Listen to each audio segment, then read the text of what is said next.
Le 18 mars 2004 a eu lieu sur l'aéroport de Villaroche, près de Paris, une première mondiale.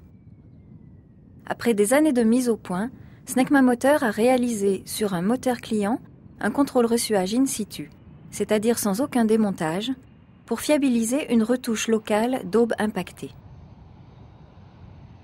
Ce Boeing 737 de la compagnie Ukraine International, équipé de CFM 56-3B, a atterri à Villaroche vers 11h30. 3 impacts avaient été relevés à l'occasion du dernier contrôle endoscopique de la turbine basse pression. Les aubes de compresseur peuvent être retouchées en passant par les orifices endoscopiques, mais une retouche d'aube de turbine doit toujours être suivie d'un contrôle reçuage.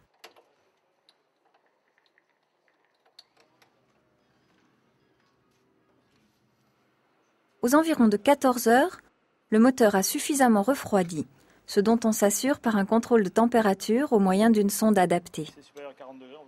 Et les opérations peuvent commencer. Tout d'abord, les aubes impactées sont repérées par les moyens endoscopiques classiques.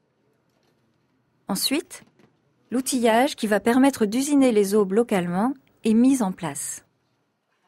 Il existe toute une panoplie de meules, depuis la grignoteuse jusqu'à la polisseuse.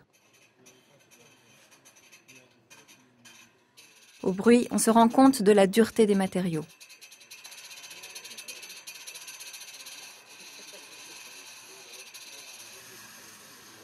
Ici, on assiste à l'opération de polissage final sur un profil de bord de fuite très nettement adouci. Ces opérations de retouche ont duré environ 4 heures. La phase de reçuage commence toujours par l'étalonnage du moyen de contrôle. On a conçu pour cela une boîte test dans laquelle une pièce étalon qui présente un défaut de fonctionnement réel est placée. Les différentes phases classiques du reçuage sont réalisées à l'intérieur de cette boîte test. Grâce à une canne spéciale équipée de différents canaux et un ensemble de pistolets, on projette successivement sur la pièce les produits nécessaires à un reçuage de haute sensibilité, dit S4. La pièce est d'abord nettoyée à l'aide d'un produit dégraissant, ensuite un produit fluorescent, le pénétrant, est projeté sur la pièce et va par capillarité pénétrer à l'intérieur des éventuelles fissures. L'excès de pénétrant est ensuite lavé, à l'eau d'abord, ensuite grâce à un émulsifiant, et un lavage final va débarrasser la pièce de tout l'excédent de pénétrant. Ainsi, seul le pénétrant contenu dans la fissure va rester présent sur la pièce.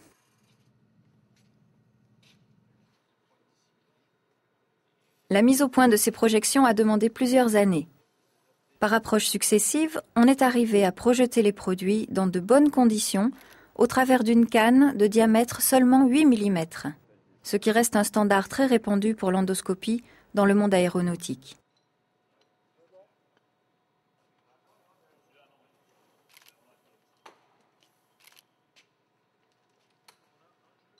Une fois le lavage terminé, on laisse sécher la pièce, puis on projette à sa surface un révélateur sous forme de poudre qui va agir comme un buvard en faisant ressortir le pénétrant du fond de la fissure.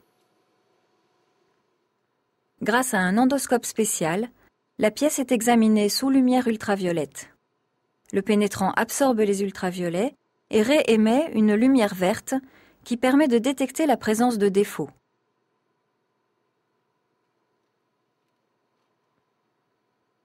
On constate ici que la fissure de la pièce type qu'on recherchait dans le rayon de raccordement apparaît nettement. Le moyen de contrôle est ainsi étalonné. L'intervention sur moteur peut commencer.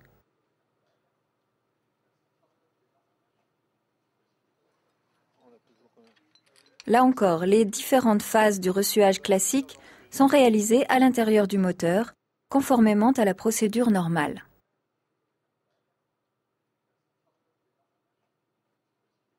L'endoscope spécifique pour le contrôle final sous ultraviolet a demandé lui aussi plusieurs années d'études, car il devait transmettre suffisamment de lumière ultraviolette pour qu'on puisse se situer sans erreur dans l'environnement moteur pendant la phase de contrôle final.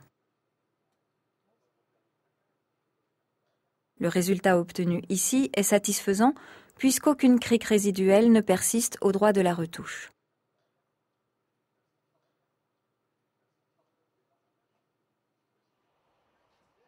S'il avait fallu à la compagnie déposer le moteur, le démonter, échanger ou réparer les pièces endommagées, louer un moteur de remplacement, la facture se serait élevée à plusieurs centaines de milliers de dollars.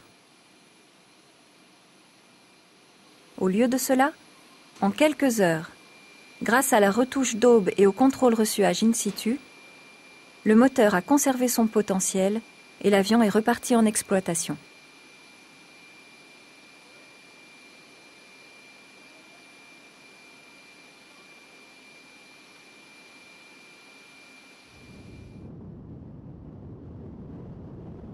Le reçuage in situ par voie endoscopique a déjà permis de lever des doutes sur 2 machines de recherche, un moteur en cours d'essai de certification, un moteur de location et, ce 18 mars 2004, un moteur en exploitation.